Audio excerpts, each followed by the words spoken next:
a mighty man, victorious in numerous battles, ascends to become a powerful king.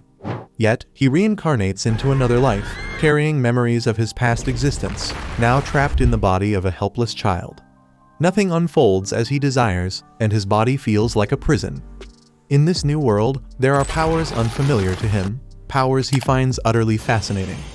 Now, he must gain strength as swiftly as possible. We see blood running down the blade of a sword against a backdrop of flames. Beneath a crimson sky, the man holding the sword appears to have slain a woman who lies lifeless on the ground. Subsequently, this same man tells us that he has become the king. Demonstrating unparalleled skill, he effortlessly destroys an opponent, proclaiming victory as he drives his sword into the man's body. At that moment, a fleet of warplanes crosses the sky and bombs an entire city, causing endless explosions followed by the terrified screams of the population. With each passing moment, the king watches the war-torn scene as his cape billows with the intensity of the bombs in front of him. According to him, he had become the most powerful king. Or rather, placing his hand on a showcase that held the crown he used to wear, the man laments that, in truth, he was once a king. Suddenly, he is thrown into his subconscious as if it were an ocean, where he dives and sinks as he lets his body be carried by its own weight. Amidst this, the voice of a child pleading please and a beautiful, green field appear.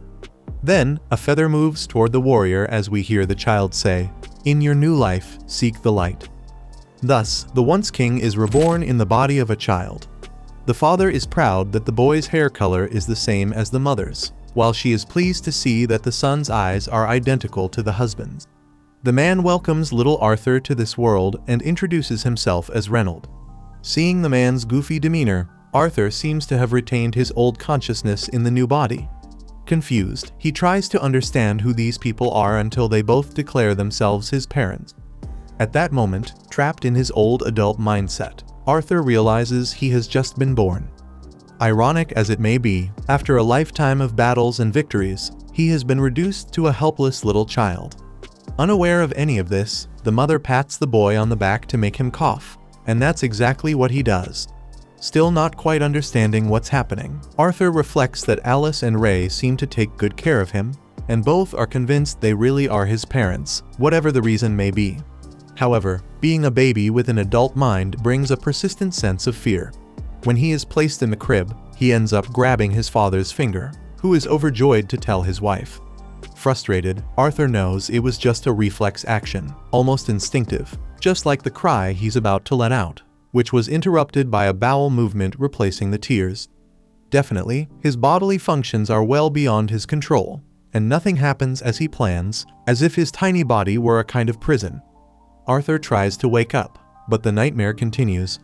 As if that weren't enough, he would soon witness something even more absurd. Then, as he is carried out of the house in his mother's arms, the boy sees his father infuse his hands with magic and shatter a rock with a punch. A piece of rock falls on the big guy's head. Then Alice heals him with a magic spell. Observing this, Arthur reflects that there are powers in this world that he is unaware of, which is truly fascinating. Reynolds, with his gauntlet fused with magic, was capable of hunting even the fiercest wild boars in the forest. When he saw his father return from the hunt that day, the baby thought that knowledge was an advantage, so he scrutinized his surroundings carefully. For example, in this society, individuals may possess weapons, indicating a certain level of danger around that compels people to become strong as soon as possible. And Arthur himself does not wish to be an exception. Alice rocks the boy to sleep, and he ponders that these days have brought endless frustration. But moments like these aren't so bad, as, remembering tense moments in his past life where the opposition wasn't always loyal, he couldn't sleep so peacefully at any time. Regardless, the new life as a baby continues for little Arthur, and now he learns to crawl. At one point, he reaches a mirror in his parents' room and sees his reflection for the first time.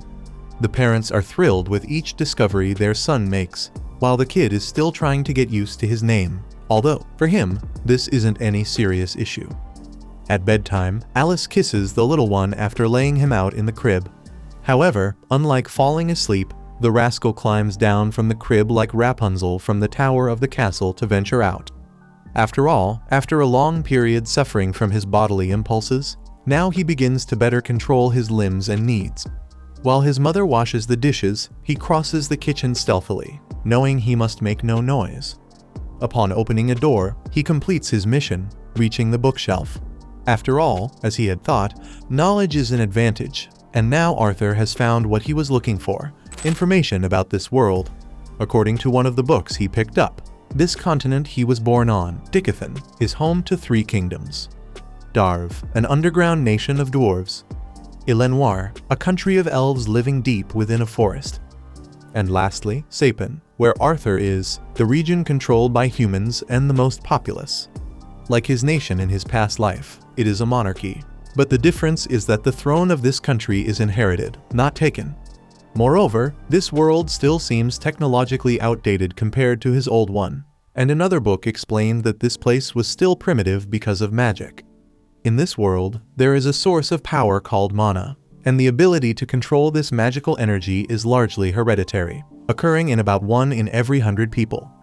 In general, there are 2 forms of mana applications: amplification and conjuration. Amplifiers use mana to enhance their bodies, providing incredible strength, agility, and defense. On the other hand, conjurers are able to project mana to control it as they wish.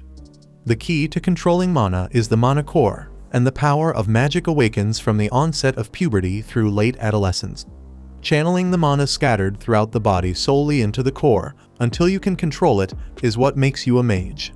Arthur is well aware of the principle of becoming conscious of his inner power until he can take control of it and then release it, and the center of his Kai is crucial for making this work.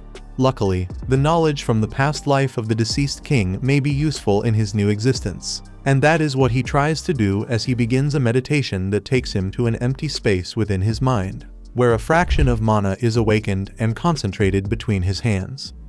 However, suddenly, Alice arrives after searching the whole house for the troublemaker.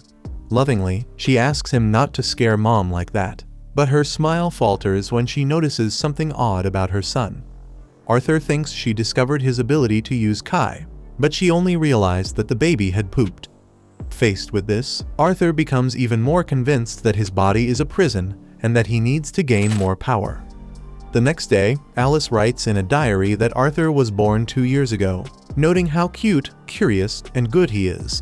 However, it bothers her that he has never smiled. Outside the house, Ray teaches his son to use a stick as if it were a sword and convinces the boy that he has a knack for it. He calls his wife to take a look at the kid's moves, but Alice is not at all happy to see her darling little boy playing with such violent things. Speaking of 2 years of life, it was what Arthur needed to understand the power structure between this couple. Or maybe it's the case that women rule in this whole world. Later, the little boy is taken to the city. According to his mother, he always gets excited when he arrives at this place. Meanwhile, Arthur absorbs a lot of information to understand this world while walking in a busy area. For instance, by looking at the variety and quality of weapons, he can judge the level of technological advancement of the nation. Still, there are several substances that did not exist where he lived before, in addition to having the chance to personally observe magic, which is equally surprising and productive. On the way home, in the late afternoon, while sleeping on his mother's back, the baby thinks that this couple has met all his needs, and that although it is a limited life, it is not unpleasant. Because of this, he wonders if this is how a family functions, as this is something he never had the chance to feel. Anyway, this warm way of his mother is not at all bad. And speaking of affection, Alice points out that she is very happy when her son gets out of bed to read, or when his eyes sparkle when visiting the market in the city, and that he probably got that from Ray. Like him, perhaps Arthur also wants to someday go out to explore the world. Honestly, the mother would prefer to see the boy leading a peaceful life. When dawn breaks again, Arthur watches his father practicing and ponders that he is very lucky to have such an example to follow. After further shattering the rock he had already destroyed, Ray gives a thumbs up to his son and asks if he isn't amazing. The mother puts her hand on the boy's shoulder and comments that the show wasn't that big of a deal, but that now things are going to get better. That said, Reynolds throws a punch in the air that causes powerful gusts of wind. Additionally, by stomping on the ground, he causes a wave of wind that leaves his son awestruck. Definitely, Ray is an amplifier, and this gives Arthur even more desire to get his hands dirty and evolve his strength a bit. However, his mother is the natural obstacle to his learning, given that the son is just a baby and needs to take his afternoon nap at this time. Thus, Arthur does not give up and stretches his hand towards the bookshelf, making it clear he wants to get close. Alice denies the request and reinforces that it's time for the baby to sleep. But then he appeals to cuteness to get what he wants, and the strategy works. Upon grabbing one of the books, the boy feels like a great victor. As he starts meditating, he recalls that he acquired a variety of knowledge over these 2 years of life, and among them, the most valuable is knowing how to produce a mana core, accumulating in one point the countless fragments of magical energy scattered throughout the body. This task required a lot of effort and dedication, but it's finally paying off. By the way, upon gathering the last fragment, Arthur causes an explosion that destroys a good part of his house. Outside, Ray had shielded his wife from the debris, but ended up suffering a serious injury to his back. The two rush inside to see how Arthur is, and Ray reaches the sun first. He can't believe what he's seeing. After all, the boy is only 3 years old and is levitating above his own manifestation of mana as if he were a grown adult. With a sly smile on his face, Arthur assesses that his days of study have finally borne fruit, which is a great first step. However, parts of the wooden ceiling threaten to fall on the child's head, and the first thing he thinks is that he can't die now after what he just achieved. Finally, Alice dives to grab her son, while Ray uses all his mana-imbued strength to push away the wood that was about to crush his son. After being saved, the baby looks at his mother with sparkling eyes and decrees that indeed these two do everything to keep him safe, and that this is the role that parents need to play for their children. Ray asks how the boy is, and Alice responds in tears that he's fine, clutching the little guy as if he were the most precious thing on the face of the earth. Indeed, for her, he really is. Meanwhile, Arthur doesn't understand why the woman is crying. Recalling a moment from a past life, when he won an opponent in a duel in adolescence and saw the kid being consoled by his parents, the boy simply has trouble understanding, and that is something he certainly wouldn't learn from any book in this world. Soon, the boy himself starts crying and hugs his mother tightly. After this, we see a man being judged for his crimes. Although he had been a loyal servant, he attempted to take His Majesty's life, and according to the law, such an infraction is so severe that it would warrant immediate and harsh punishment. However, the council showed mercy towards the servant, allowing him to return home and face judgment there. In the presence of his wife and son, the man confesses his attempt on the king's life, but pleads that only he be sentenced, asking for his family to be spared.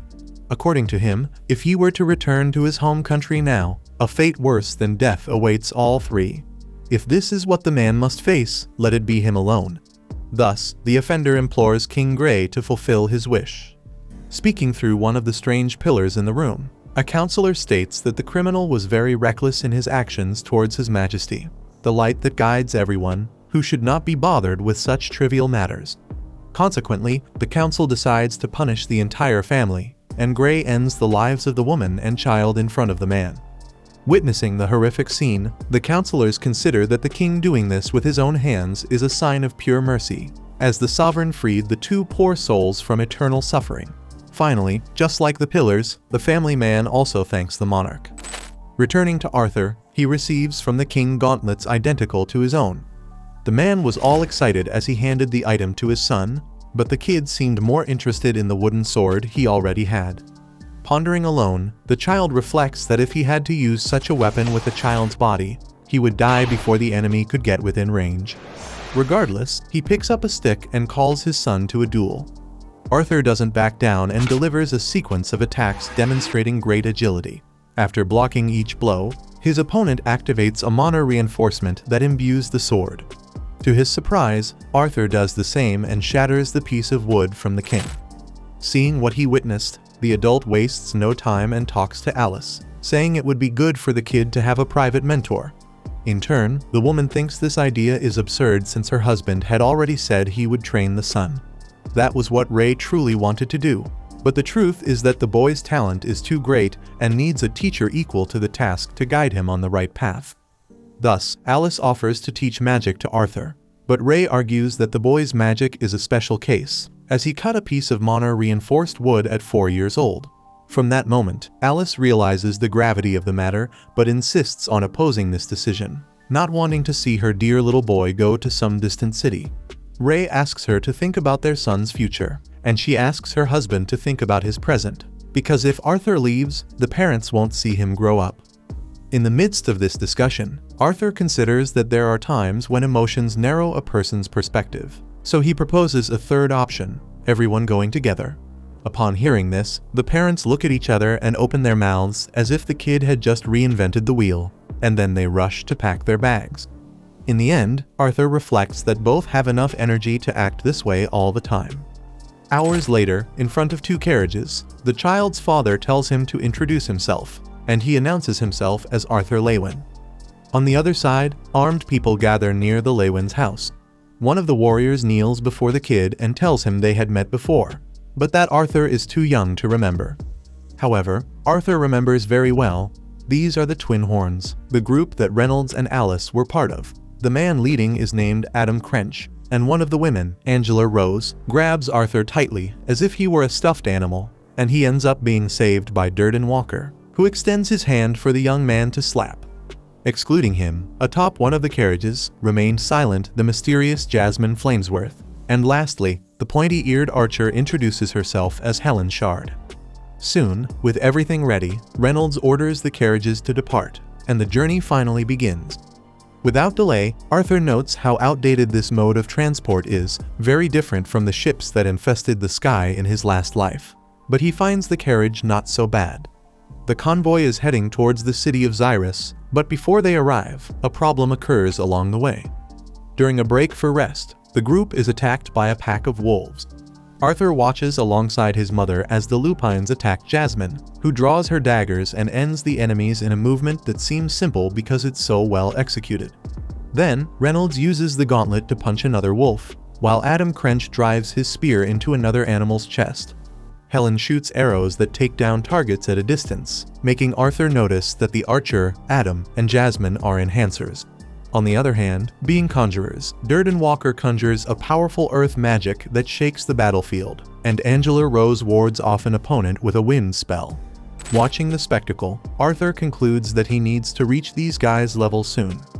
After the fight, the group decides to spend the night there. When the sun gives way to the moon, fires are lit for a meal. Ray tells his son not to hold back and eat whatever he wants, but the truth is that the boy isn't so used to the kind of food you eat when hunting in the middle of a journey. On the other hand, Alice stuffs herself until she becomes ill. By the way, she sees that her husband is injured and stands up to heal him, but before that happens, Helen, Jasmine, and Durden approach, and Alice had to wait for the archer to grant permission for the healing for some reason. Amid the restoration process, Arthur thinks that his mother appears to be a special type of mage, a broadcaster, with healing powers. Since this is so rare and valuable, it is not wise to heal people openly, as it would make her a target. By the way, Reynolds and Alice also live in the countryside for this reason, to hide this power. With the restoration complete, the husband thanks his wife. Then, Adam tells Reynolds he wants to do some exercise before bed. To everyone's surprise, the spearman asks to borrow Arthur. Coinciding with the training, Arthur notices the adult showcasing his weapon and doubts it's just a workout. But since he's already there, he has no choice but to join in. When Adam imbues his spear with mana, the child notices the man isn't going to go easy, so he does the same as his rival, but with more intensity, also casting a greenish buff on his legs that impresses Adam. Even at 4 years old, Arthur displays extraordinary speed and manages to surprise his opponent by appearing behind him.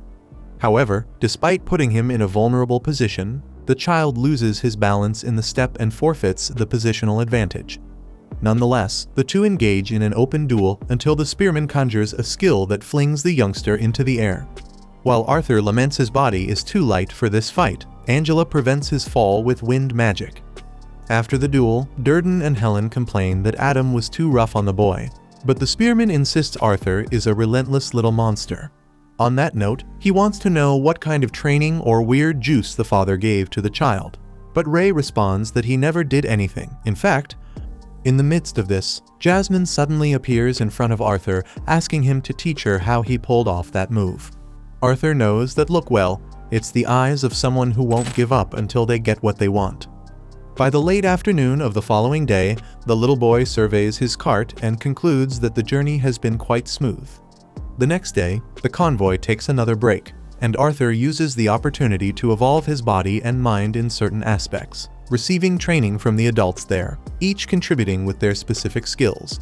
Moreover, just as he learned, he feels a tremendous honor to share the knowledge of his past life with the dagger girl. Focusing his body, the boy conjures the greenish buff he used in the fight with Adam and shows the speed achievable when you are armed with this power. At night, the 4-year-old lights a candle to read a book in front of Jasmine. After that, he stops to eat something as usual, but something unexpected happens. As dawn breaks again, Jasmine thanks the little boy with a dagger tied with a rope as a gift, knowing that today is his birthday. Watching the scene closely, the other women find it incredible that Jasmine finally made friends with someone, which is very difficult for her. At this point, the men call the rest to continue the journey, and Arthur sees his mother feeling ill with something, though she pretends nothing is happening. Finally, the convoy resumes its journey towards Xyrus, but at a certain part of the route, it is attacked by a gang of thieves who have set up an ambush and shoot several arrows at the travelers. Angela uses her magic to repel some, but the situation is grim, as there are many enemies. Their leader demands that the women and children be kept alive to retain their value, while Arthur reflects that such people exist in any world. Soon, the group of bandits on the hill slides down the ravine towards the victims. Alice holds her son tight and promises to protect him. Durden launches a fireball that devastates the ravine, while Reynolds takes down several adversaries along the way with his martial techniques. Helen prevents an ally from being hurt by shooting an arrow into the heart of the bandit attacking him from behind, while Adam takes advantage of his spear's reach to hit targets in front of him. Jasmine, always the fastest, moves through the battlefield almost untouched. Arthur believes his allies form a more talented group individually, but that's not all that counts in a battle. Maintaining his devastating fury, Durden eliminates several opponents to save Angela Rose, but those thugs seem to swarm like ants in an anthill. No matter how many fell, 3 took their place. Thus, Arthur concludes that these guys' strength, as is quite obvious, lies in their numbers. Despite having shown great performance in the fight, Ray is thrown with force into one of the carriages and is temporarily out of combat. Alice and Arthur exit the stricken cart, but the family patriarch tells the two to get in, claiming his injury is nothing serious. Moreover, if the bandits learn of Alice's power, things would really get ugly, so Arthur must take his mother and flee.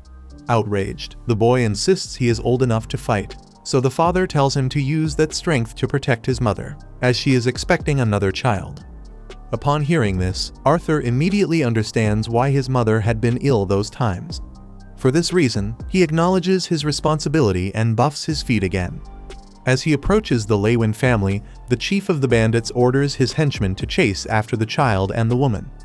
At the same time, Ray attacks the man with all his strength and, although weakened by injuries, still manages to drag the enemy across the ground and halt his advance. Meanwhile, Arthur and Alice are caught off guard by a pair of thieves who had placed themselves in their path. But Jasmine and Adam kill the two to clear the passage, just as Helen covers the child and mother from a distance with her bow. As he runs desperately, Arthur reflects on the irony of life. He, who took everything from others in his former self, now flees so that others do not take everything from him. Remembering how he acted in his past life, the man in the child's body wonders if this is what karma is.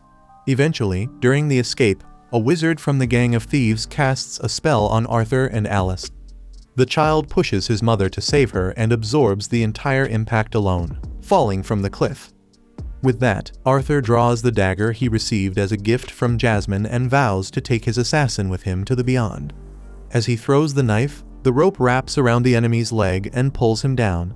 Durden and Angela rush to prevent the child's fall with magic, while Alice screams her son's name, who by then was too far away to be saved. As he falls, Arthur reflects on the strange fact that he hasn't gained anything, yet he feels fulfilled. Now, he finally understands what that man was pleading for when he begged for his family's life, and why Alice seems to be crying so much. To save their family, both she and Reynolds do not hesitate to sacrifice themselves, and the mere thought of never seeing someone they love again brings them to tears. In a way, it's a mix of joy and sadness, and that's what Arthur feels as he grasps the idea that he was about to gain a little brother. Without a doubt, it would have been wonderful. Hours later, as night falls in the forest where the convoy was attacked, Arthur lies fallen and unconscious until he finally awakens and, still groggy, tries to understand where he is. At that moment, very heavy footsteps could be heard nearby, and the ground shook as they approached. Without delay, a colossal and fearsome creature faces Arthur and, for some reason, bids him good morning by name, as if the two knew each other. Meanwhile, in a magical and indecipherable realm, a little girl says she found something beautiful, something she probably won't come across a second time. Another girl replies that bad things are bound to happen. Back to Arthur, his face was twisted in terror. Trying to keep his composure, his adult mind wondered what that creature was, and what he himself was doing there. Maybe, thinking he was the same as in his past life, the little boy charges at the monster only to be swatted away like a mosquito. The older, feminine voice from the mystical realm speaks again, this time through the giant beast. She tells Arthur he still has a long way to go, and that she's actually on his side. With that said, the creature walks over to a fruit tree and picks several pieces, offering them to the boy, guessing he wants to heal. Arthur tries to move, but his body is badly injured, his movements barely functional. The creature tells him he should consider himself lucky to even be alive. But if he doesn't eat the fruit, she won't answer a single one of his questions. So, the boy devours one of the fruits and immediately asks how his parents are doing. The creature says she can't leave this place, but she can see a bit beyond its walls. Then, she reveals a glimpse of the bloody battle that had unfolded. Still, she assures Arthur that his mother and father are safe. They managed to escape a few days ago. The news that they're both alive overwhelms Arthur. A single tear runs down his cheek as he expresses just how happy he is. Not quite knowing who to thank, he's soon introduced to the beast's named Sylvia. Inside that strange shell, the younger girl asks what she should do now. Sylvia explains that the answer is right there. Days passed since Arthur had been rescued by the creature. Since yesterday, his wounds had healed, and all he wanted now was to go home. But that wasn't going to happen just yet. According to the monster, they were near the outskirts of Elshire Forest, a place crawling with wild animals and outlaws. Still, Sylvia had come up with a way to get Arthur out of there. In a conversation with the boy, she realizes he wants to leave right away. But she tells him that opening a dimensional portal takes some preparation. Bored, Arthur picks up a stick from the ground and starts swinging it around like a sword. Sylvia chuckles, saying it's good to move the body around and that kids should always stay active and healthy. In the middle of his training, the boy reflects on how Sylvia had never spoken about herself. If she had been fighting something before, he has no clue. And yet, despite her terrifying appearance, she seems kind. After practicing, Arthur takes a moment to meditate. His aura flows through his body and Sylvia is stunned to see such a young boy already possessing a mana core. Curious, she gathers magical energy into her hand and asks Arthur if he's capable of doing the same. The boy just stares, stunned. The creature then asks if he knows what she's doing. He replies that she's gathering mana while casting magic. Internally, he likens the action to a plane refueling midair. Sylvia points out that people often have a rigid idea of what mana is. They separate the act of gathering mana from the act of using it. But other races don't think that way, especially mana beasts, who do it naturally, like breathing. Then, she asks if the boy would like to have that kind of ability. Seeing his excitement, she presses further, what would he do with such power? After all, he'd be immensely strong. Arthur takes a while to respond. He thinks back to all the people who protected him in this second life. And then, with resolve in his voice, he declares that he will bring destruction to anyone who dares to take away what is precious to him. Without missing a beat, Sylvia flicks him on the forehead so hard that he bounces like a ping-pong ball. She tells him he failed the test. Frustrated, Arthur protests, it's only natural to want to destroy your enemies. That's exactly what he did in his past life. That's how he rose to become the most powerful king of his time. But Sylvia isn't impressed. She points out that he's corrupting his mind with thoughts of ending other people's lives. Then, she pauses, maybe she hit him too hard. But the boy insists he's fine. Sylvia reminds him that her hands could easily crush him. But they could also be gentle. so she asks which would he prefer. Naturally, Arthur chooses the gentle touch. Sylvia agrees.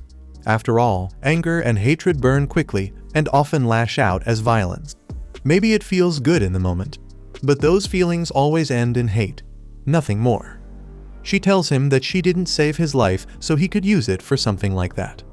Hearing those words, Arthur starts to wonder if that beast somehow knows everything about him, even though that should be impossible.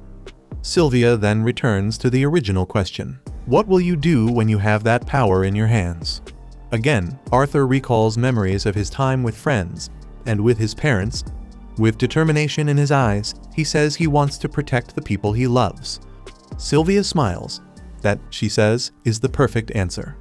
Meanwhile, not far from them, a beast of the same kind as Sylvia prowls the perimeter, vowing not to let her escape. In the next scene, we're taken into a memory from Arthur's past life. As he walks down the corridor, the servants bow their heads to the great King Grey, who steps into a room where a lord appears surprised by his majesty's arrival. Immediately, the man expresses his gratitude for such an honorable visit. But Grey reflects inwardly he was king only in name. Back then, political power rested entirely with the parliament. The nation's resources were drying up, birth rates were declining, and all that remained for the king was war. He had become nothing more than a killing machine. The old man praises Grey, saying his many victories brought wealth and glory to the people. But setting that aside, he humbly asks what brings the sovereign to his door. Gazing at the paintings on the wall, Grey turns to leave and informs Marlon that he is going to abdicate the throne. Sometime later, the royal crown lies shattered on the floor, and the king's sword planted into the ground like a stake. Now in his second life, Arthur begins to learn how to control a power that few will ever even lay eyes on. Sylvia tells him that, once mastered, the possibilities of this technique will be limitless. In the middle of it all, the boy tries to stay focused, sweating as he struggles to keep calm and do what needs to be done. In his previous life, there were many things the great King Grey didn't have, though there was one thing he craved above all to keep winning: control over Kai. In one brutal battle against a massive beast, after landing a hit, the monarch watched as his sword became engulfed in that powerful energy. Now, all these years later, and strangely enough, Arthur seems to have luck on his side. Still very young, he manages to gather the magic needed to complete the exercise his teacher assigned. With a smile on his face, he's suddenly hit by a powerful blow and thrown behind a few rocks. Sylvia quickly tells him to stay quiet. Doing his best to remain hidden, the boy spots a monster one that looks just like Sylvia. She seems startled that this other being managed to find her. The male creature explains that he was drawn by the smell of blood and orders Sylvia to come with him. She refuses, which forces him to turn to violence to get what he wants. Without hesitation, he conjures a dark force and launches it toward her. Sylvia manages to absorb the impact, but the magic still takes a toll on her body. She drops to her knees in pain, and Arthur looks on, deeply worried. The male warns her that pushing herself like this will only shorten her lifespan. Sylvia throws the warning right back at him as she summons an aura so intense, it causes her body to crack and shatter, completely leaving behind only the power of her spirit, now taking the form of a magnificent winged creature. Like a dragon, Sylvia unleashes a torrent of magical energy upon her foe. He roars back, promising she'll pay dearly for using that kind of power. But she doesn't care. She's already lived a good life, even if she wishes it could have lasted longer. With great effort, the enemy manages to shake off the spell and causes the entire cave to tremble. Without wasting time, he conjures a disturbing number of magical spheres and hurls them at his rival. After the attack hits, Sylvia looks around anxiously, searching for Arthur. Her opponent questions why she's acting that way. Not letting up, the male monster sends another magical sphere her way, but Sylvia responds instantly with a technique that freezes time itself, leaving only her and Arthur untouched by the effect. With time paused, she calls Arthur out and tells him she had to use her power, but more importantly, she asks if she looks more like Sylvia now. Confused, Arthur asks if she's a dragon, and the creature explains that that's what humans call her species. She then opens a dimensional portal and apologizes, saying the exit isn't as close as she thought it would be. Still, everything will be fine. She's already taught Arthur everything he needs to survive. Before he goes, she asks him again what he intends to do with the power he now possesses. He responds with certainty, he'll protect the people he loves. At that moment, Arthur notices how badly hurt his friend is. But before he can say anything, she cuts him off and gives him a few parting gifts. An egg, which must be wrapped in a feather and taken care of with great care, and a mysterious mark that now covers his arms. However, the beast doesn't explain the purpose of the mark, she simply assures him he'll understand it when the time comes. At last, Sylvia tells him it's time to say goodbye, even though the boy is visibly shaken by the thought of parting with his dear companion. She confesses that she could have sent him back home a long time ago, but the truth is, she didn't want to. She enjoyed living by his side during this time. Sad, Arthur asks if there's no way he can protect Sylvia with his power. After all, he was given this strength, and he promised to protect the ones he loves. But Sylvia explains that what's happening now was inevitable, so that promise doesn't apply here. The calm, matter-of-fact way she said it surprises the young boy. He wonders if it's the gratitude he feels for her that's making everything hurt so much. Maybe the time they spent together has changed him forever. And then, through tears, Arthur says that he doesn't care if Sylvia is a dragon, she's like family to him. Sylvia reminds him that he already has a mother, but when Arthur says she could be his grandmother, the creature's eyes widen with emotion. Pretending it's nothing, she softly asks him to call her that again. The boy repeats the word, and it makes a single tear fall from the dragon's eye. She then gently pushes Arthur toward the egg and feather so he can grab them and enter the portal. Just as he's about to fully step through, Arthur turns back and begs Sylvia to come with him, but it's too late. The portal's magnetic pull of mana has already dragged the boy in and made him vanish. Now alone, Sylvia takes one final breath and releases her hold on time, allowing it to return to normal. At that very moment, the enemy's magical sphere strikes her directly and throws her to the ground. He mocks her, saying she's finally decided to stay quiet. But then, noticing the pool of blood forming around her, he starts to worry he may have overdone it, even though he doubts someone like Sylvia could ever be killed by such a weak attack. And he's right, Sylvia is still alive. Playing dead to lower his guard, she unleashes her magical torrent straight at him. The force is so overwhelming that a massive explosion fills the entire cave and can be seen from a great distance, its scale enormous. Inside Sylvia's mind, she wonders if it was enough. A younger voice responds it was. With that, the elder leaves the rest in her companion's hands, who promises to take care of everything. Meanwhile, Arthur was crossing through the portal. Sylvia spoke to him telepathically, asking if he remembered what she had told him. When he confirmed, the dragoness assured him that he was going to be just fine. Even so, Arthur couldn't help but feel that the whole situation was incredibly sad. Sylvia agreed, reminding him that the world is, by nature, a place filled with sorrow, but that it's still possible to turn all those negative feelings into happiness. Arthur shouted that he wasn't capable of doing that, but his friend calmly told him it was okay if he couldn't do it yet. What mattered was taking one step at a time, little by little. That's all she wanted for him. After all, she knew he could do it because he had once been the strongest king she had ever known. Hearing those words, the boy froze, confused by how she even knew that. But Sylvia simply asked him not to let his heart be consumed by hatred or anger, but by light instead. And hearing that, something began to click inside him. Arthur started to believe that Sylvia might have been the one responsible for a very important moment in his past. Suddenly, he found himself lying in the exact same position he had been in when he first met Sylvia. His eyes welled up with tears as the truth hit him. Then, quietly, he got up and placed the gift, the egg, inside his bag. Just then, a sound echoed nearby. Immediately, Arthur uses his muscle enhancement to reach the top of a tree. From there, he notices that the egg he had received was vulnerable. He zips up his bag to protect it, then leaps from branch to branch until he encounters a group of bandits who had attacked a carriage and were taking a young elf maiden prisoner to sell her as a slave.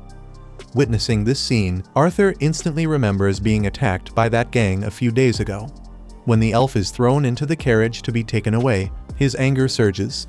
He recalls how Sylvia had refused to teach him her powers because of his violent rhetoric. With this in mind, Arthur vows not to let negative emotions take over. He then pursues the stolen carriage to a camp the bandits had set up as night began to fall. One of the bandits remarks it would be a pity to sell the little girl without having some fun first, setting off alarm bells for Arthur.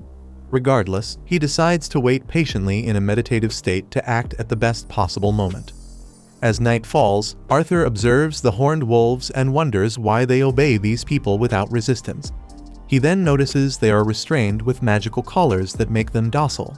Arthur throws fruits from a tree at one of the wolves, angering them and causing a commotion that the gang at the campfire hears. To silence the wolves, one of the accomplices resorts to indiscriminate violence. Seizing the moment, Arthur defeats this man using his mana as if it were a blade. With the enemy down, he steals his weapon and sees the second man approaching to investigate the delay. Without hesitation, Arthur swiftly ends the second man and notes how exhausting it is to fight with a child's body. The third man approaches to check on the delay of his accomplices and is swiftly cut down by Arthur, severing his leg instantly. Though still alive, the bandit warns his fourth comrade that the intruding boy is a mage.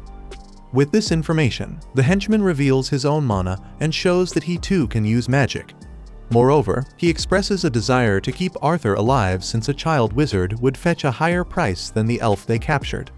The bandit attacks Arthur, who quickly dodges and retaliates with a flying kick, but misses his target. In turn, the young boy throws his dagger tied to a rope at the opponent, but the bandit catches the weapon mid-air, thwarting Arthur's plan. Vulnerable, Arthur is thrown to the ground by a powerful kick and grabbed to be taken away, but he retaliates with a touch of fire on the attacker's knee, setting him ablaze for a brief moment. Enraged, the bandit decides he no longer wants to capture the boy alive. Now, he is determined to sell him to those collectors of bizarre bodies. However, seizing on the adversary's anger, Arthur throws the dagger with a rope again, hitting the target's forehead and killing him instantly. Seeing the young mage approaching, the third surviving element begs to be spared.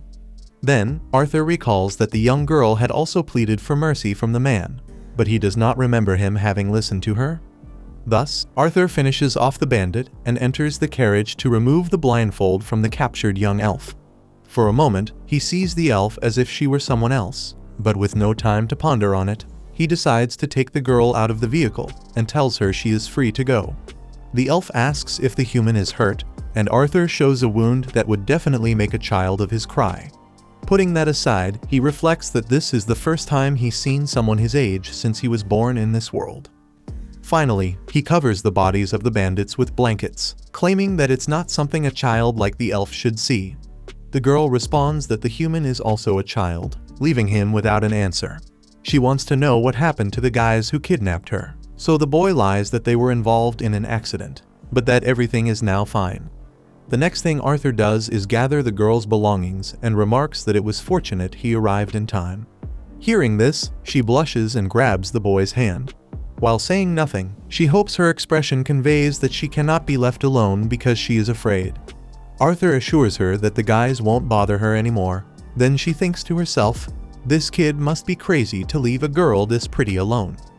Honestly, Arthur thought that a forest like this should be safe for an elf, but she corrects him, saying her parents once mentioned that a child elf could be eaten remorselessly by a ghost tree. Hearing this, Arthur asks which direction she came from, and she points randomly, actually in the opposite direction from where she arrived. To rectify the situation, he inquires how far she is from home, but she also has no idea, as she was chasing insects and got lost. Arthur concludes that this individual is not very rational, but supposes that children are generally like that. Lilac, he remembers himself when he was a kid in his previous life, alone and abandoned in a cell, and decides he will not leave this girl alone. The issue is that he has no idea how to control the horned wolves and imagines it would be better to spare them the pain, but the elf suggests they just be released. Arthur worries they might attack, but she assures him that the animals were only being used by those bad people and have no intention of being aggressive. Moreover, the forest people cherish life. With that, she releases the animals, and they leave without causing trouble. After that, the pair walks through the forest until dawn. During a break, Arthur asks the companion her name, and she introduces herself as Tesha Iralith. After saying his name, Arthur Lewin serves her some soup, imagining she might be hungry and in need of sustenance for the long journey ahead. His own remark reminds the boy of the fruits Sylvia offered back in the cave days. Indeed, Arthur is beginning to sound like Sylvia. Tesha confesses that the food smells odd, and Arthur explains that it's just boiled dried meat with a bit of salt, which probably would have tasted better with some herbs. Faced with the elf's grimace at the meal, Arthur reflects that he has always seen food merely as a means to obtain nutrition. Tesha admits she would love to have some sweets, and Arthur concludes that this child is a model of childlike behavior.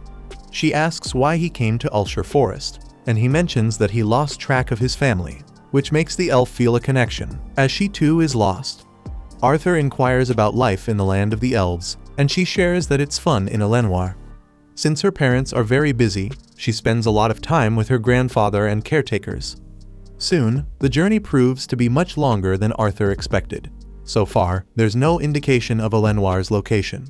At one point, Tesha becomes surrounded by numerous insects which, according to her, are common in her homeland for marking trails. Tesha places an insect on Arthur's ear pretending it's an earring, and he discovers that this is how children play, as he never had the chance to be a child himself. During their walk, Tesha excitedly talks about how, when her mana awakens, she will train at her master's house. Arthur asks if there isn't a school system in her land, instead of a private mentor, but the elf has no idea what he means by that. Meanwhile, a horned wolf lurks in the forest, and Arthur is aware of it. When night falls, this animal begins to howl, and the boy believes he should have killed the wolf to prevent a possible attack at dawn. Arthur tells Tesha to rest in the tent while he keeps watch outside for a while. Alone, the human tries to understand what Sylvia intended by giving him that egg. Later, Tesha can't sleep, so she even remembers her grandfather telling her never to sleep with any boys, but she's willing to keep a secret about Arthur. Nonetheless, he isn't sleepy and insists she try to sleep again. Still worried, the elf argues that if the boy stays outside, some bandit will notice there are children there, which could bring trouble. Realizing that's not what the girl meant, he asks if she's afraid of ghosts, and she pretends she isn't, arguing that she's just concerned about their safety, so it's best if the human keeps watch inside the tent. After her insistence, Arthur eventually enters, and Tesha continues to pretend she isn't scared, but asks that the boy not leave the tent without telling her, and asks him to accompany her to the bathroom when needed. With everything calmer, Tesha mentions that Arthur must be from the human kingdom, and she heard from her grandfather that the men there are perverts and have many wives. Arthur asks if the girl even knows what perverted means, but she thinks she doesn't. When he explains that it's mostly the aristocracy that tends to have more than one wife, the girl is practically asleep until she finally drifts off. Curiously, Arthur feels this must be what having a sister is like. Hours later, day begins to dawn, and the two are sleeping inside the tent. After they pack up, the journey continues, and Arthur feels that Tesha has gotten used to him and seems to have forgotten the men who attacked her. Truth be told, the boy was worried about his family, and not being able to go after them soon was frustrating. But something unexpected happened and changed his perspective. Suddenly, from his mana core, an unbearable pain surges through the boy. Tesha runs to pick some plants that might alleviate the pain, and as he is suffering too much, Arthur cannot stop the girl from entering the dangerous woods alone. As time passes, the pain doesn't improve, and the intervals between the bouts get even shorter. To make matters worse, the horned wolf appears in front of him with a piglet in its mouth. Tesha arrives shortly after with a medicine for stomach pain, and Arthur tells her to stay away from the wolf. However, the wolf lays the pig on the ground and leaves without showing any hostility. Seeing this, Tesha believes the animal might be grateful for having been set free. When the moon takes over the sky again, the pair set up another campfire to spend the night and feed on the pig left by the horned lupine. Tesha mentions she didn't find medicinal herbs, but she found mushrooms that might be useful, as they are so nutritious that the women in Elenoir always eat them. Excited about this, Arthur even eats the mushrooms, but then spends the entire night spraying the trees and cleaning his rear with leaves. As bedtime approaches, the human's eyelids begin to weigh down, while Tesha says that the elves always tell stories at bedtime, stories about the human kingdom and the nation of dwarves. The elf has always wanted to visit these places, but thinks there are too many bad people there. In fact, the people of Elenoir tend not to trust outsiders because of this, especially humans. When she finishes talking, Tesha realizes that Arthur has fallen asleep, so she covers the boy with a blanket and concludes that she is the more grown-up of the two. When morning arrives, the pair set off once again for the hike, and Arthur Lewin suffers from stomach pain and also in his monocore. Unfortunately, as he himself knows, children are too weak for journeys as harsh as these. Tesha pauses to point out that the two of them have become quite close over the days, so she asks if it's okay to call the human Art, as if they were friends. He says it's fine, but as the girl complains that his response was too dry, he says the following sarcastically. For someone from the countryside and of humble origin like me, being called so affectionately by Lady Tesha Iralith is an honor I am unworthy of. Tesha complains that his jokes sound like they're from an old man, and he retorts that he doesn't want to hear that from a crybaby who can't even go to the bathroom alone. The elf gets annoyed with the boy's behavior, especially since she was just starting to think of him as a friend. The word friend brings back horrible memories for the human, but he lets it go for now. Soon after, the two reach a portal that makes Tesha happy, as they have finally arrived. She walks up to the passage and reaches out her hand to her friend, whom she now calls Art. They then step through the portal and arrive in Elenoir, a majestic elven city nestled in the forest. Tesha is accustomed to the place and lands gently on the territory, but Arthur seems to have crashed to the ground. At that moment, a battalion of elves approaches after being alerted by the use of teleportation in the area, and the soldiers grab the human unceremoniously. Arthur cries out Tesha's name, asking her to do something, but strangely, she remains silent in the face of the aggression. At that very moment, Arthur bitterly regretted letting his guard down because of Tesha's innocence.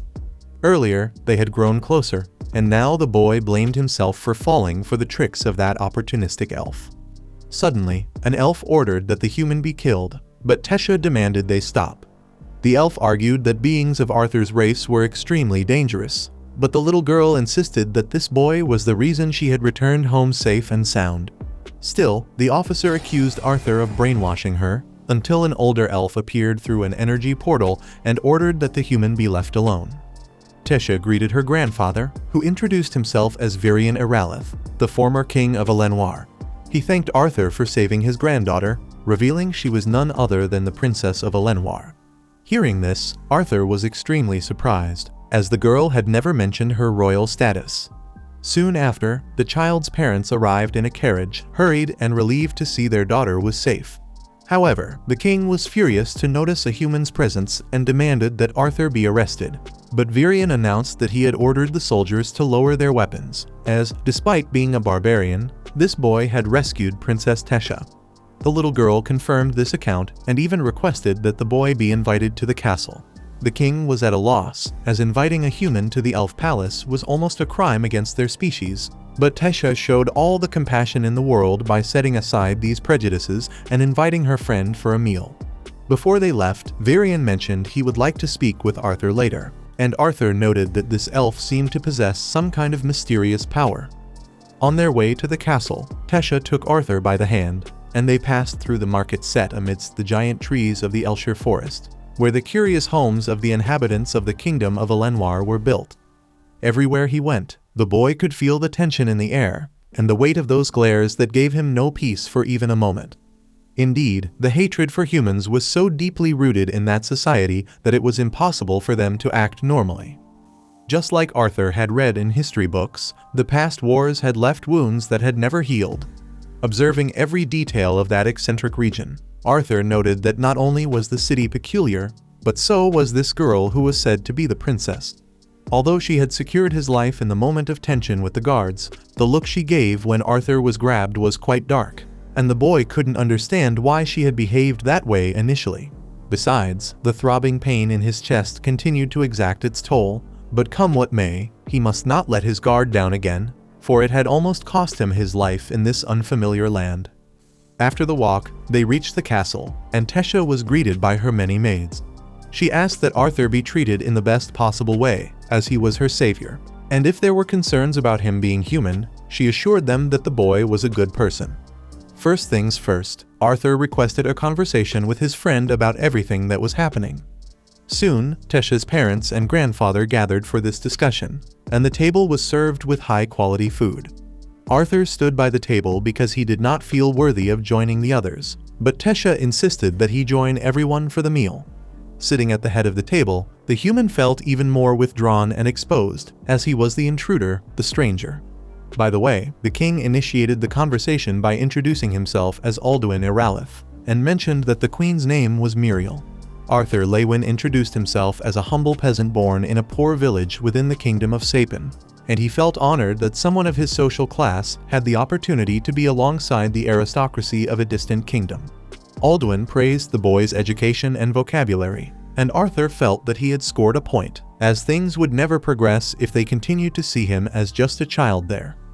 The king asked what had happened in the forest, and Arthur omitted some things, but not the fact that he had been separated from his family during a bandit attack. That is, not that he had lied about everything, but let's just say some things he said weren't the whole truth.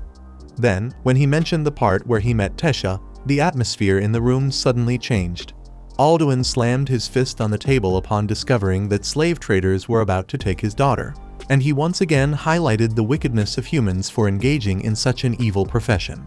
Pardon the interruption. Arthur argued that no profession is determined by race, and that any species could commit such an atrocity. Virion asked how the boy had managed to rescue the princess from the bandits, considering he was just a child.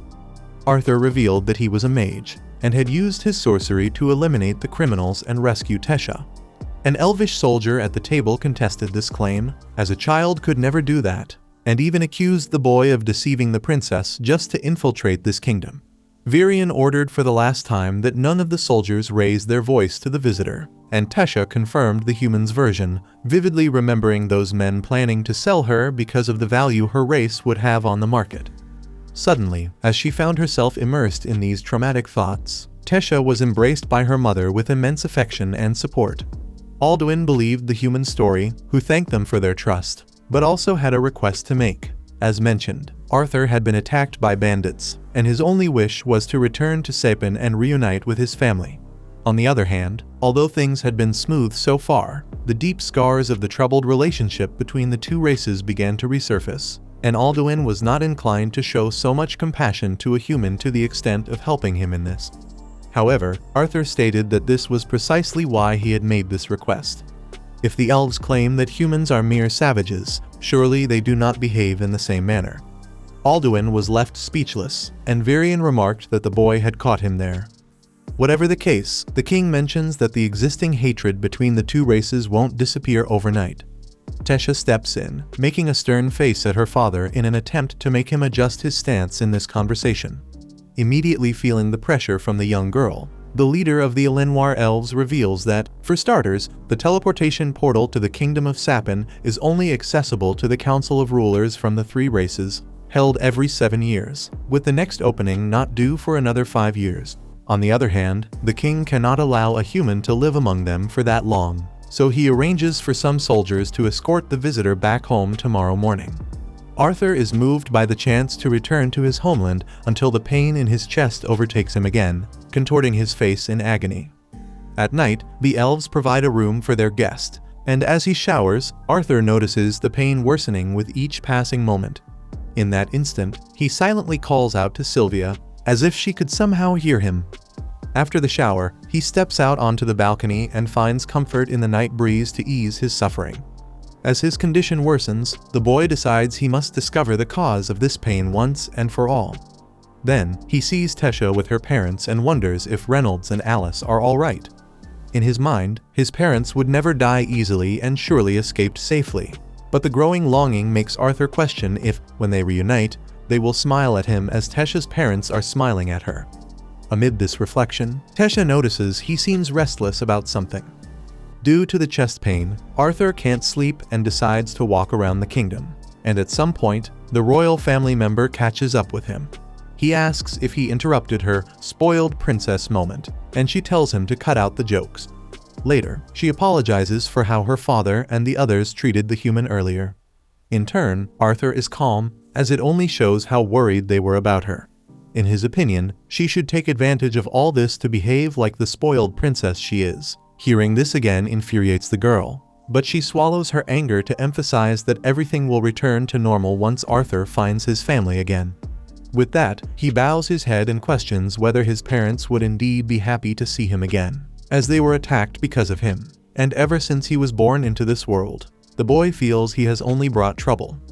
Internally, despite being so young, Arthur feels guilty for not having been able to protect his family.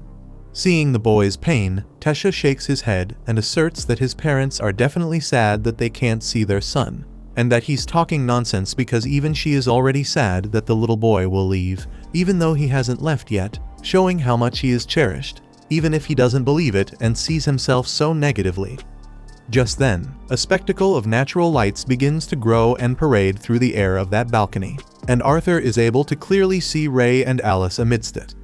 This makes him question what he was fighting against, after all. Tesha explains that these are called firefly bees. Despite the beauty of that moment, the human can't get the expression on the elf's face out of his head when he was captured by the soldiers, making him think that he is still dominated by the darkness within himself while waging a war with his past. With this in mind, the boy apologizes to the elf, but before he could explain why, a projectile is fired dangerously close to them. Then Arthur grabs the projectile on reflex and runs to see what happened.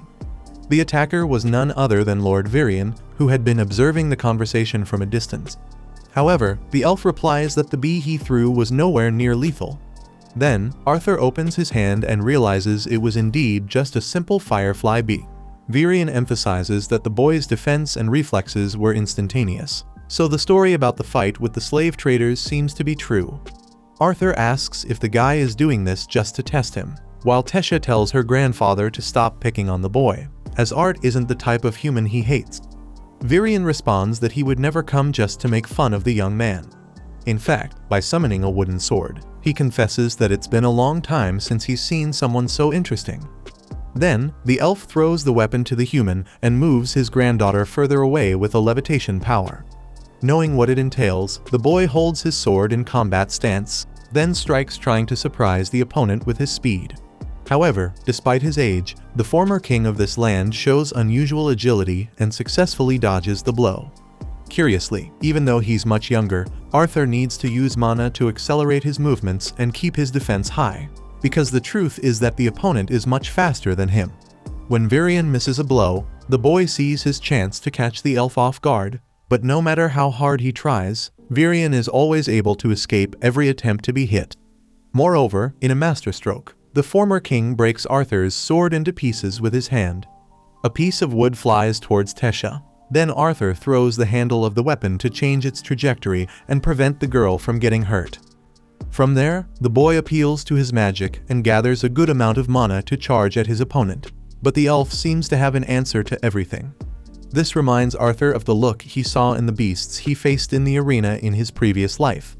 The claws and fangs ready for a final attack, launched instinctively at the right moment. When that time comes, it's kill or be killed, nothing less. After being repelled by the opponent, Arthur is thrown back, but doesn't lose his balance and resumes his offensive with enthusiasm. With incredible speed, he finally manages to hit Virion, who really didn't expect that to happen. Anyway, he announces that it's time for the second round, but Tesha pinches the old man's ear and tells him to take it easy and stop mistreating Art. Virion replies that if he had gone easy, he himself would have been mistreated, and Arthur finds this absurd but says it's an honor to be overestimated by the Lord. In turn, Virion thinks that if Arthur truly believes in honor, he should become his apprentice. The human is stunned by that response, but the elf is serious and reaffirms his invitation to train him. Arthur remembers that his parents still don't know he's alive, and that it would only worsen the situation for him to stay holed up in this forest. But Virion offers to let the child's parents know that he is well. The boy is excited by the idea, but the pain in his chest returns and steals his joy of living. As he had already suspected, Lord Virion asserts that young Lewin has inherited a bestial will, so it is very important that he become his apprentice. Otherwise, Arthur Lewin will die. At another moment, Arthur found himself lying in a dark, surreal space. The pain in his chest grew so intense that it tore a hole through his body, forcibly releasing a manifestation of his anxiety, one that turned against him. Art couldn't even move to defend himself from the malevolent entity. But just in time, he was jolted awake by his new elf friend, who pulled him out of that nightmare. Even awake, the boy was still half asleep, mumbling for just 5 more minutes to the monster from his dream. Tesha, clearly offended at being called a monster by the brat, lost patience and shook him harder, reminding him he needed to meet with his grandfather. After some persistence, Arthur finally got out of bed. Tesha asked if he'd truly decided to stay there. He told the princess he wasn't sure yet, maybe things would feel clearer after his walk. But the moment he called her princess, the elf pinched his back in protest, reminding him she didn't want to be treated with such formality. Later, when they arrived at their appointment, King Alduin was grumbling to his father, saying they shouldn't allow a human child to stay in the elven city, it went against their laws and traditions. But Virion insisted he liked the boy and wanted him to remain for a while longer. Hearing her father complain, Tesha reminded him that Arthur had saved her life. Alduin snapped back, telling her to stay quiet. Virion, clearly tired of the argument, dismissed them both and told the two kids to hop into the carriage. As it started moving, Arthur asked how long it would take to reach the mysterious friend of Grandpa. The seasoned elf chuckled and asked if that was really the right way to address someone like him. Arthur replied that it all depended on what happened next. Virion smirked and promised to grant the boy's wish. Tesha, who had dozed off, unknowingly leaned her head on Arthur's shoulder. Virion quietly commented that she'd woken up very early, eager to ask about her new human friend's future. According to him, as the heir to the throne, Tesha had grown up in isolation. She'd been betrayed countless times by adults and even by children who once called themselves her friends. Over time, she built walls around her heart, distancing herself from others. But now, when she's with Arthur, she smiles. Genuinely. It's a smile Virion hadn't seen in a very long time. For that, he thanked Arthur. And Arthur, struck by the elder elf's sincerity, was surprised most adults wouldn't dare thank a child. That moment earned Virion the boy's trust. After some time, the carriage pulled up in front of a secluded house.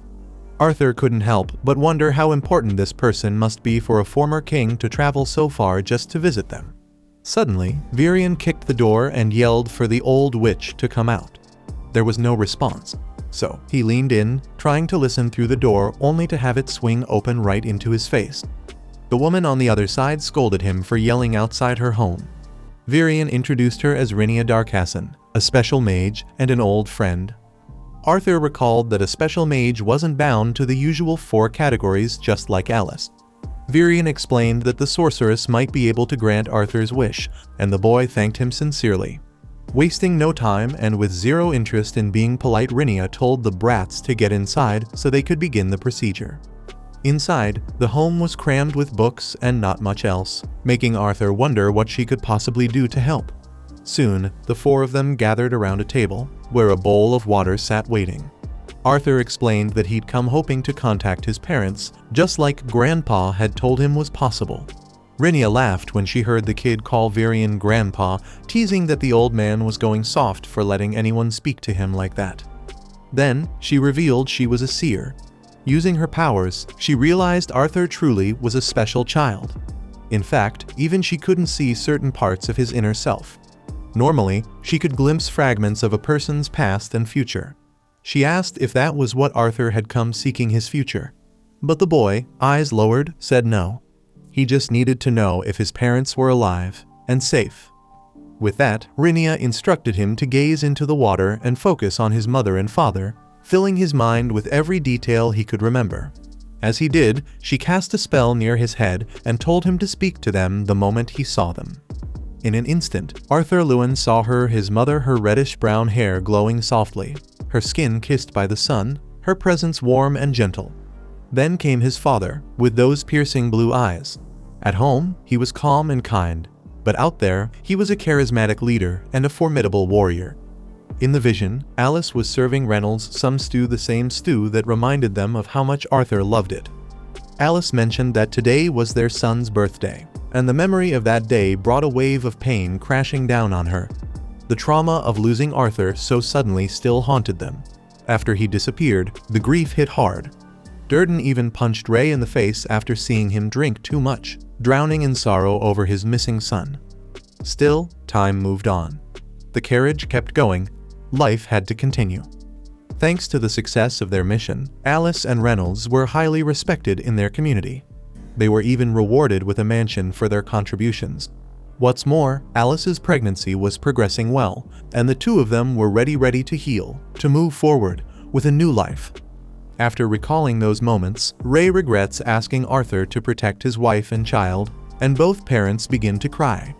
But then, Arthur speaks to them through elven magic, reassuring them he's alive in the Elenoir kingdom. As much as he wants to return home, he can't not yet. There's a strange condition affecting his chest, and he needs treatment before he can even think about leaving. Still, he promises it's nothing serious and swears he'll come back as soon as he recovers.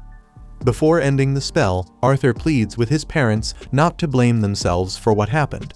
He insists he would have done the same thing. Even if they had begged him not to, he would have gone, even if it meant dying. He doesn't know when he'll be able to reach out again, so he begs them to take care of themselves and not to worry. When the connection fades, Alice and Ray hug each other tightly, smiling through the tears. Meanwhile, Arthur lets a single tear fall into the water basin. No matter what happened, it's a relief to know his parents are okay. Whatever comes next, he's already made up his mind, so he asks Virion to accept him as an apprentice. Hours later, they return to the royal palace. Tesha, once again, is trying to talk some sense into her father, urging him to stop being so stubborn. It was that human boy who saved her life, after all. If they turn him away now, the people will see the crown as ungrateful. Finally, Alduin caves. He allows Arthur to stay on the condition that there are no problems because of it. Virion steps in to reinforce that young Lewin will be under his personal supervision, and that the people must be informed.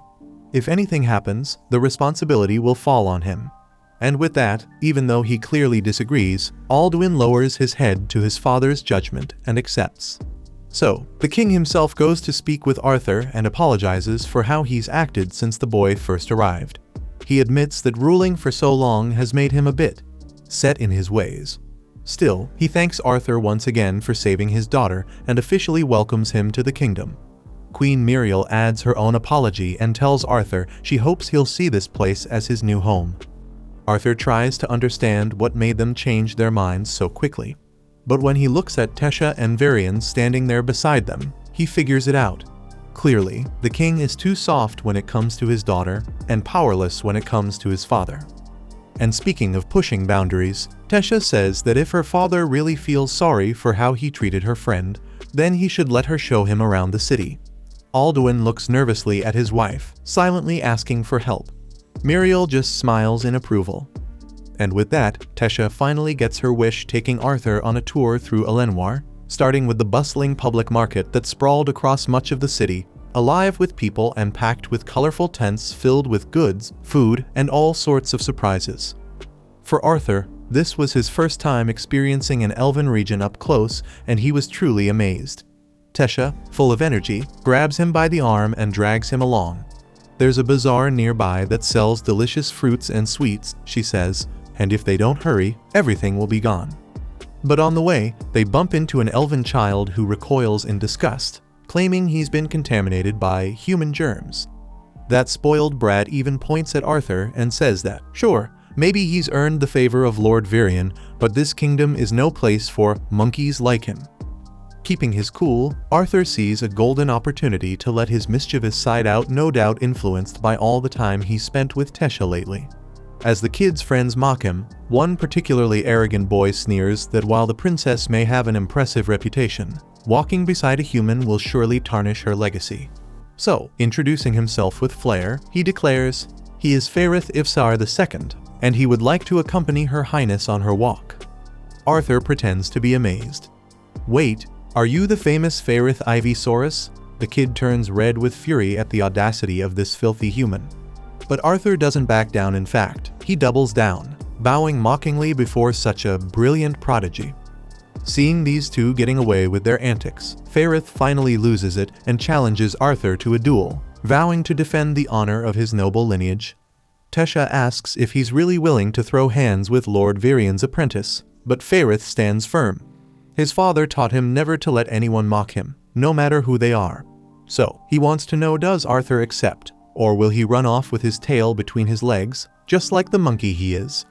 Though Arthur isn't exactly thrilled with the idea, he agrees to the duel, even if he had thought such battles were reserved for meaningful conflicts, not childish squabbles. And so, the fight begins, with Tesha acting as referee. Faerith charges in, shouting for Arthur to start praying. In response, Arthur calmly throws a single punch right to the face. The elf kid spins through the air and crashes to the ground in pain. Arthur's not even sure if he actually hit that hard. Faerith's friends rush to help him, but Tesha wastes no time. She grabs Arthur by the wrist and pulls him away. The tour must go on. Watching Tesha's glowing smile, Arthur finds himself even more captivated by this remarkable princess. Together, they explore all corners of the marketplace.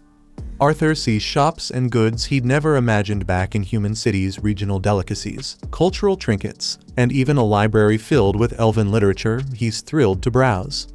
After the long day, Tesha asks if he's excited for his first training session tomorrow. Arthur says he is, but the look on his face says otherwise. He remembers Lord Virian's words, the training will be strict. After all, Arthur chose to stay in this foreign land without his family's support. Discipline will be key, but if he can push through, the reward will be beyond worth it. For now, though, he doesn't need to worry about the pain in his monocore. As the memory came back to him, Arthur turned to Tesha and, with a smile, said he was genuinely excited. After all, it had taken a lot to get to this point, countless battles, years of training with his family. Thinking about everything he'd been through, he made a promise to himself. He would work hard to shape his own future. Seeing the determination in his clenched fist, the princess mirrored his gesture and vowed to give it her all as well, especially to make sure Arthur wouldn't leave her behind on this journey. But with that moment of resolve behind them, she suddenly admitted she was hungry, even though they had just eaten. The next day, Arthur met with his new master to begin his training routine. But before diving in, he paused for a moment of reflection. In his mind, time in this new world seemed to pass in the blink of an eye. He had grown stronger, wiser, but the road hadn't been easy. Every step had been marked by trials, and with each challenge overcome, the next seemed even tougher. Still, the only thing he could do was focus on the doors ahead of him.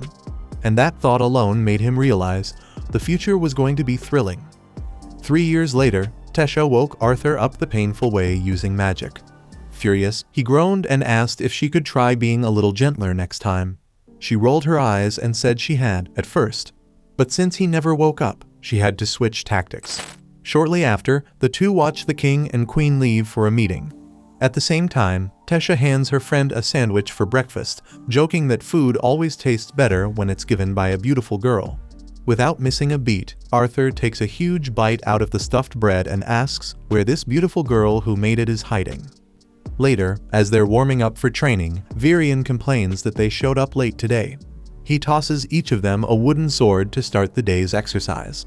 As the two kids promise to take each other's heads off, the old elf reflects it's time for them to take the next step. Moments later, with Tesha sprawled out on the ground after the duel, the experienced elf begins a review on magic. According to the book he's reading, once a person stabilizes their mana, the foundation of all magic, they can then gain control over one of the 4 natural elements: fire, earth, water, or wind. The element someone can learn depends on their race. For example, elves are naturally attuned to wind, dwarves to fire and earth, and humans can potentially control all 4, though in the end, each person will usually bond with just one. That said, there are extremely rare cases where a human can actually wield all 4. Still lying on the ground, Tesha wonders aloud why Arthur doesn't train his body while using magic like she does. Virian answers flatly it's because the boy is still weak. His monocore contains the beast will. Right then, Arthur feels a sharp, searing pain in his chest. Virian explains that the beast will disrupts the balance between the body and the monocore, which is what causes the pain. When he hears the word beast, Arthur's mind starts racing, imagining what it could mean. Virian tells him that the first step is to assimilate mana throughout his body.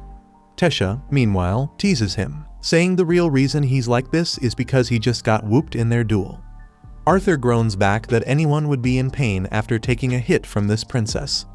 He then reflects, when an elf awakens to their mana at the age of 10, it's considered a sign of great talent, and Tesha awakened even earlier, at 9.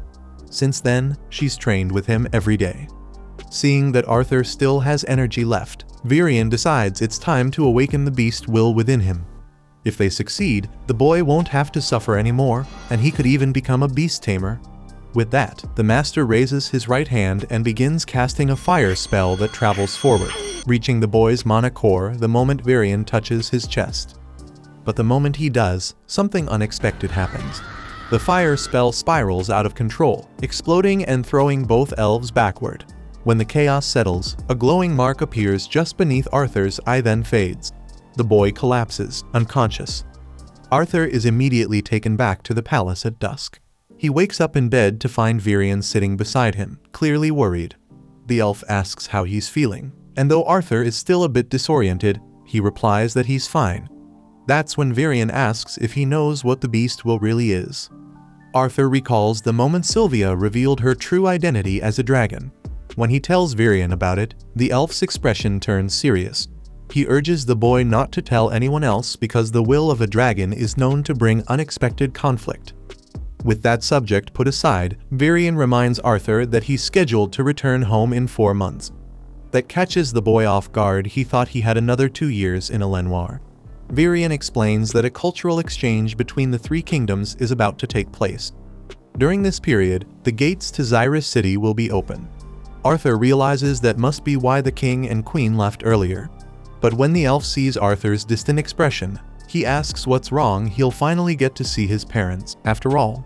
When the boy doesn't answer, Varian simply tells him to rest up. Tomorrow, the training will get even tougher. Arthur asks if Tisha knows about all this, and Varian says she probably already does.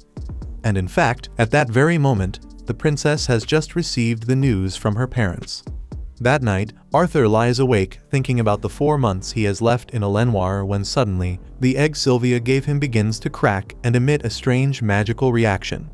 Through one of the cracks, he sees a glowing eye peering out, startling him. Then, at last, the egg hatches, revealing a tiny little creature. Arthur carefully picks up the sleepy baby dragon and tries to communicate, but all he gets in return is a bite to the arm that leaves a burn.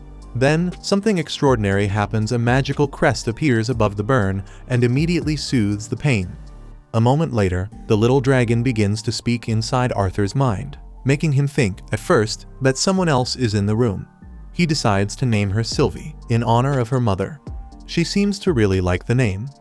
Still overwhelmed by everything that's happened, Arthur stares at the crest on his arm, wondering what it could mean. And at the same time, he can hardly believe it. He's a father at just 8 years old. Exhausted, he drops his head onto the pillow and Sylvie, of course, curls up right beside him. One thing's for sure, his parents are going to be shocked when they hear the news. The next morning, Tesha shows up to wake her friend with her usual grace and charm.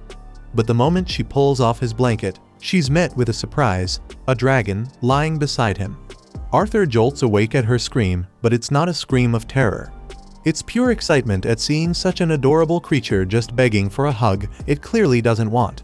Right away, Sylvie can tell, this elf girl is going to be a handful.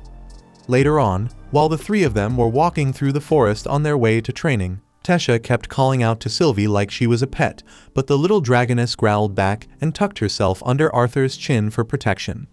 When they arrived at the training grounds, Varian nearly had a heart attack seeing that the dragons had already awakened, and that it was not only training, but walking on all 4s. Still, knowing no one would believe it was a real dragon, the old master quickly told Arthur to just say Sylvie was a rare mana beast. Simple as that.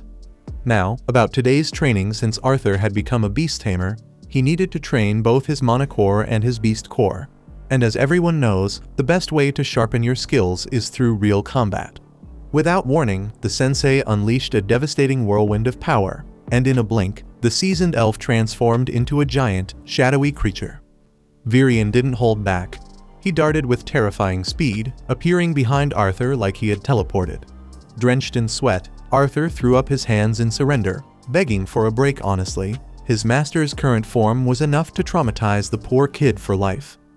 When Varian finally reverted to his usual elven form, Arthur admitted he could barely sense the old man's presence. Varian explained that the Shadow Panther was an extremely advanced combination of wind and sound manipulation, a form of high magic. But like all powerful things, it came with weaknesses. In this case, it drained an absurd amount of mana. With that said, the master returned to regular training and handed Arthur a wooden sword. Days went by in this rhythm of relentless development, and Arthur eventually reached mastery over the will of the beast. Even more impressive, ever since he began tapping into his beast power, that unbearable pain in his chest never returned. His body had adapted so well that he hardly even felt the toll of the endless training he endured daily. Of course, every now and then, Arthur Lewin was allowed to just be a normal kid alongside his best friend. One of those moments came when he and Tesha went down to the city during the exchange festival, though the princess seemed a little irritable for some reason. Coincidentally, Arthur bumped into the most self-important elf in the entire kingdom of Elenoir, Faerith Ifsar II. Problem was, Arthur didn't remember who he was, which left Faerith absolutely livid in front of his two companions. To jog the kid's memory, the elf challenged Arthur to a rematch. Cut to the next scene, Faerith laid out flat on the ground, nose bleeding, totally wrecked. Just like Faerith's friends, the crowd watched the scene unfold in stunned silence. Tesha reminded Arthur who that arrogant loudmouth was. Once it clicked, Arthur politely extended a hand to help Faerith up. Begrudgingly, the elf swallowed his pride and shook it. One of Faerith's friends joked that this had all just been an elaborate plan to make friends with the human, and that Arthur could call him Faefy, since that's what everyone else did. Mortified, Faerith got even more annoyed for being exposed like that. Arthur, amused, asked if they were part of the exchange program too. Faerith, puffed with arrogance, claimed they were selected on merit alone to serve as goodwill ambassadors. His friend quickly corrected him, saying only high-status kids had been given that role, throwing Faerith under the bus without hesitation. With that in mind, Arthur guessed Tesha must have been selected for the same reason. The princess looked down, visibly embarrassed. Faerith then made a snide comment about how they couldn't afford to let the feeble princess get lost again. That was the last straw. Furious, Tesha decked him with a punch so powerful, he practically became a new star in Elenoir's sky. When he crashed back to the ground, people genuinely worried the guy had died. Arthur quickly pulled his friend away from the crowd. Once they were alone, he scolded her for not acting more like a proper princess. In another life, where he'd once watched a man's family executed before his eyes, Arthur knew he wouldn't have dared say something like that. Tesha began to cry, heartbroken that Arthur was leaving soon. But she also complained that Faerith was acting just like her father. She called Arthur a geezer and ran off. That night, Arthur went to her room and invited her for a walk in the woods, hoping to make peace. Eventually, they reached a restricted area, but Tesha promised it would be worth it. As they ventured deeper, a few horned wolves appeared, adding an eerie beauty to the moonlit forest. Later, they moved out of the dense woods and set up a small campfire in an open field. Tesha was practically falling asleep on her feet. She pretended she wasn't, of course, but it was obvious she could barely keep her eyes open. At one point, she even mistook a tree for a monster. Arthur teased her, saying she was still scared of ghosts, but Tesha insisted it was just the cold and then threw what looked like 9 pounds of firewood onto the flames. She asked what the human kingdom was like, but Arthur couldn't give her a clear answer. He'd only spent a short time there, after all. Then, softly, Tesha admitted she wished he could stay in the Elven lands forever. But before she could say anything more, she drifted off completely. The next morning, Arthur finished packing for the long-awaited cultural exchange. The kids gathered at a park to begin their journey. Arthur received a special compass engraved with the Aralith crest from his master, so he wouldn't lose his way again, and so he'd have a way back to Elenoir someday. Curious, he asked where Tesha was. Her parents glanced at each other with a somber expression. Moments later, the magical portal to the Elven realm opened. Arthur stood near it, alongside Faerith and his group. Then, out of nowhere, Tesha came running, shouting his name, Artie. She tripped and fell to her knees. Arthur rushed over and offered her his hand with a gentle smile. Desperate, she begged him to eat well during the trip. He wrapped her in a hug and reassured her that he would. He told her he'd miss her dearly. Choked up by his words, Tesha hugged him tighter, tears streaming down her face, and whispered the same. And so, after a long journey to the floating city of Xyrus, Arthur stepped out of the carriage, leaving behind the other children who had traveled with him. Without wasting a moment, he grabbed his bags and headed straight toward a house. Before knocking on the door, he took a deep breath, bracing himself to finally reunite with his parents after all this time. He was greeted by a little girl, who froze in fear at the sight of the boy. At that moment, Alice and Reynolds rushed over, chasing after their daughter Eleanor, who had run off in the middle of lunch. And that's when Arthur's parents saw their son, after so many years apart. Check out these videos appearing on your screen and subscribe so you don't miss the next part.